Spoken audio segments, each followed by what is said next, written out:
I'm Kelsey, and this is my boyfriend Jared, and 1 year ago today, we were on vacation in Kyoto, Japan. We started the day off with breakfast at this kitschy little breakfast spot where we also bought a pan and a few other things from this like home goods store next door, and then Jared had to carry around a bag with that stuff in it all day. Then we were off to Kyoto Tower. This was our first sight of it on that day. However, it was an ever present sight throughout our stay in Kyoto. You can see it from every part of the city. I understand why this building has been controversial since it was built in 1963, but I do think Jared and I liked it as tourists. It cost 900 yen to get up there, and then you got to take a cool elevator ride. And the views at the top were absolutely insane.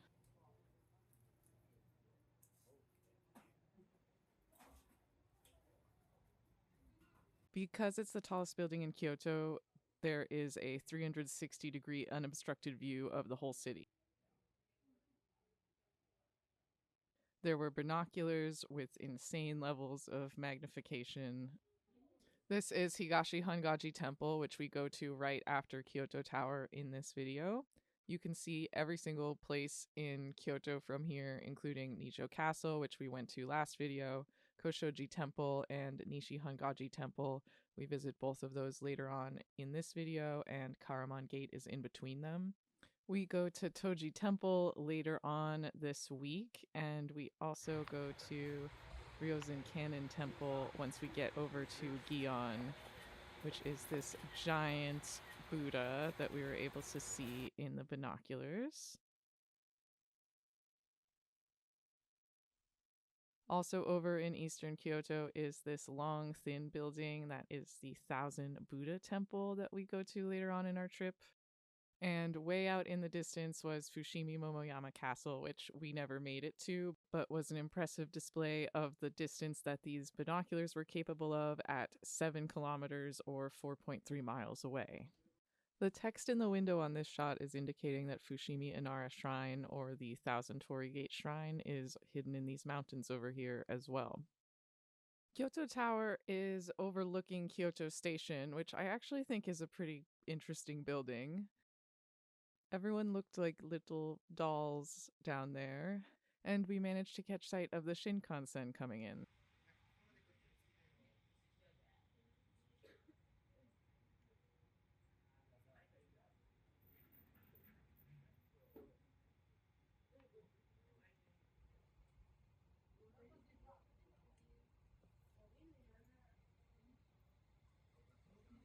Since there were no trains in the last video, I was really excited that this video had at least one train shot. Train channel.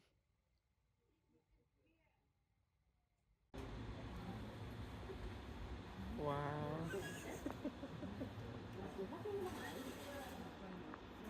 That's crazy. That is so sweet.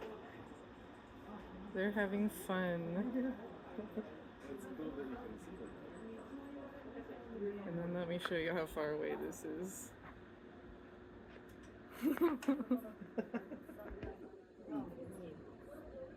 There's specks down there.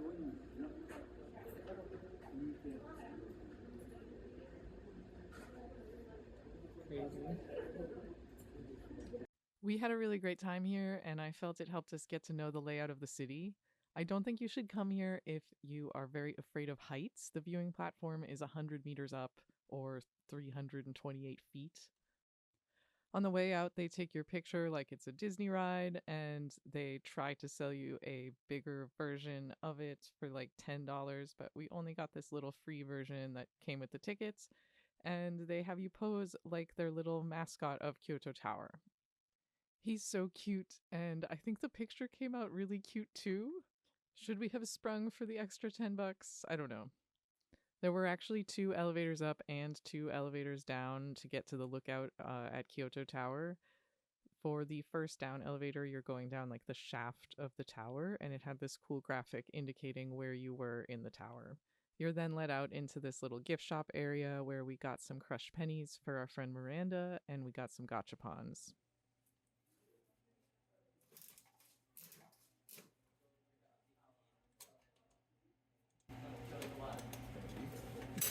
Yeah, it is a beaver.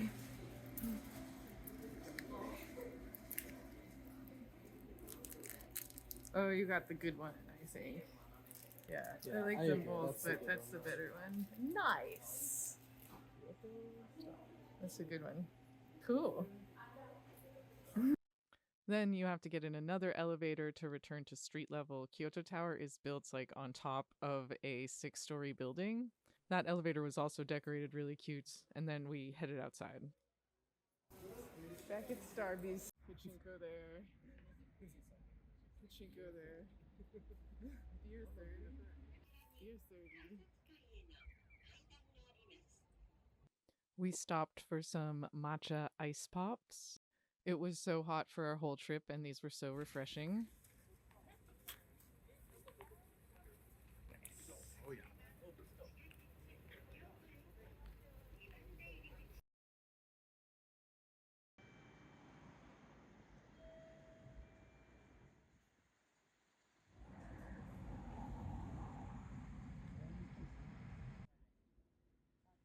Tokugawa Ieyasu, the first shogun, split the main temple of Shin Buddhism in half in 1602 in order to curb its power. The two sects, Nishi, Western Hongan-ji, and Higashi, Eastern Hongan-ji, still exist separately, and we visited both of them in this video. These two temples are apparently affectionately known as Oni-san, or Honorable Mr. West, and Ohigashi-san, or Honorable Mr. East. So, Honorable Mr. East here was first built in this location in 1658, but like seemingly many of the temples in Japan, it has burned down 4 times. Most recently, it burned down in 1864, and Founders Hall wasn't rebuilt until conflict caused by the Meiji Restoration had settled down, and it was finally completed in 1895. The Founders Hall at Higashi Hongan-ji claims to be one of the largest wooden structures in the world. It is 76 meters or 250 feet long and 38 meters or 125 feet high. It houses an image of Shinran, the founder of Shin Buddhism. There was literature everywhere telling us that this was Shinran and not Buddha, and a security guard also told us this is Shinran, not Buddha, so they really wanted to make sure that you knew that. Founders Gate, right across from Founders Hall, was in the same beautiful, elaborate style and huge, absolutely gorgeous. Completed in 1911. We were fascinated by all of the bird netting around various parts of these temples. Amida Hall was also completely elaborately gilt on the inside. There is a depiction of Buddha in this altar, but he's blocked by the pillar in this shot. In between the two main halls, they had a little diorama of the trees being brought down from the mountain in order to build these gigantic structures, and an example of one of the ropes used, which was actually made from women's hair that was donated to help build the temple. They also had the sleds that the trees were dragged on. Pretty incredible. They had a variety of stamps available in the information center, and I was able to stamp my book. You can do that as kind of like a free souvenir. This temple did not have Goshoin, which are kind of a special seal stamp that you can collect along a Buddhist pilgrimage, but I was able to get some of those later on. This temple also had children's stamps that you had to go around to different points in the temple in order to collect them, and I don't think I would have gone to the more modern half of the temple if it had not been to collect that silly stamp. On the way there, though, I saw Jared from a distance, and he saw me as well.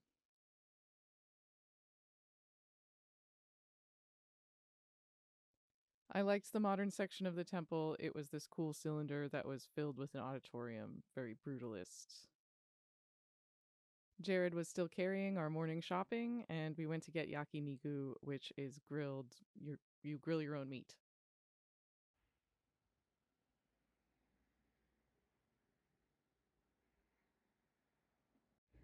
Look at me, so happy to be in Japan, still chewing my mint from lunch. Heading to Kōshō-ji Temple.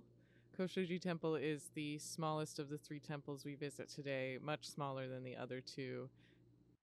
It was apparently once the entryway gate for Nishi Hongan-ji, the temple next door, Honorable Mr. West, which we're going to next.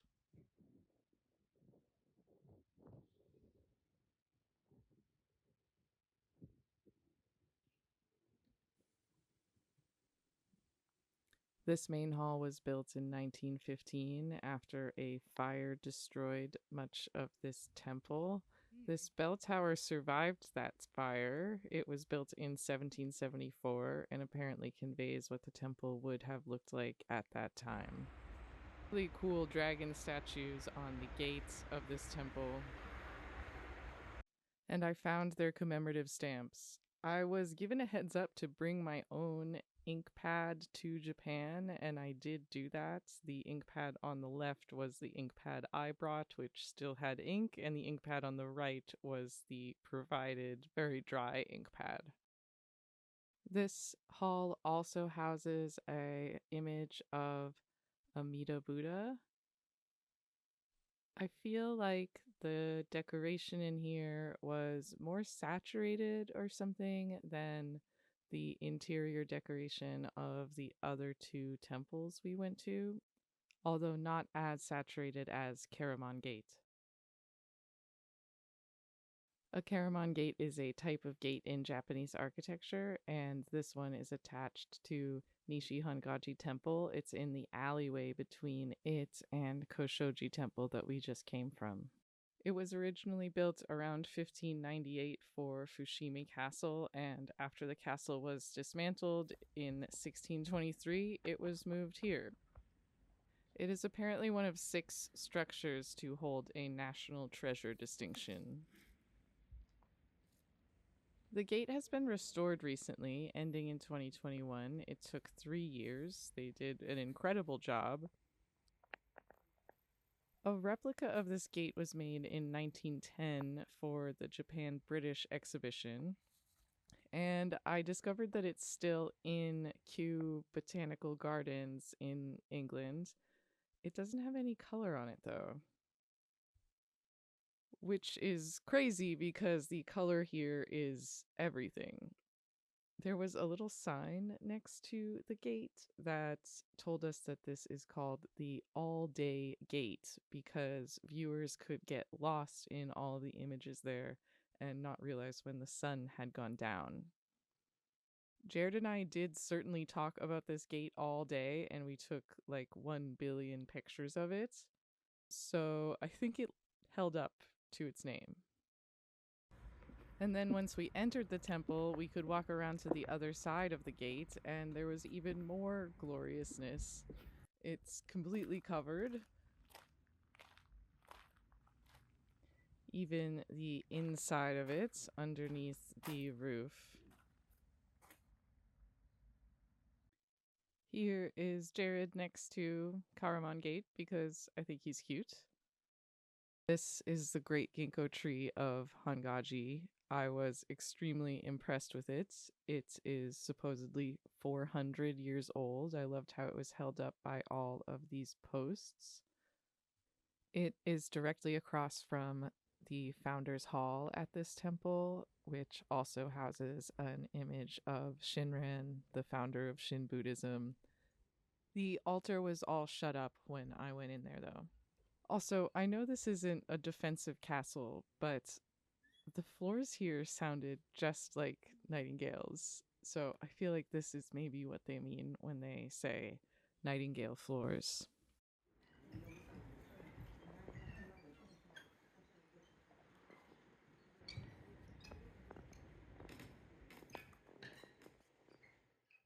And this is what a real nightingale sounds like.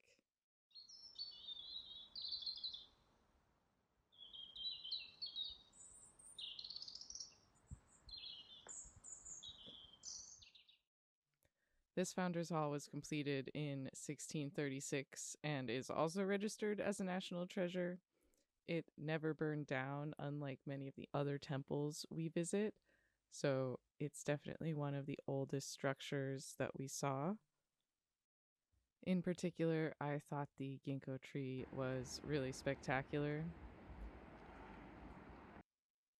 The temple was closing and they were kind of kicking us out, but Jared was taking a picture of me in front of this big door, and this very nice security guard helped us take a picture together. And then he said sayonara, which is actually the only time I ever heard anyone say goodbye that way in Japan, because I guess it's a more formal way of saying goodbye.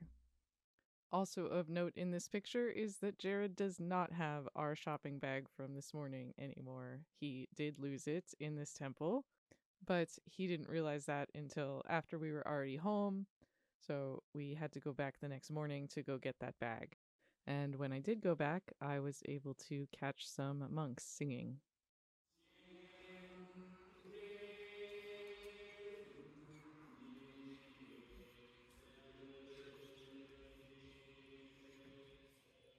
So, no harm, no foul, the bag was returned. Jared and I were both really interested in the pattern that envelops these buildings, and we took a lot of really close up photos of carvings and gilt work throughout the day. That night, we went out to get sushi, and I saw a bunch of cats, and then we had arguably the best sushi of our lives. The sushi bar had a bonsai tree in the middle. It was amazing. On the way home, I got to try CC lemon from a vending machine. This was very good. In the next vlog, we go to a parade, so stay tuned and I'll talk to you then.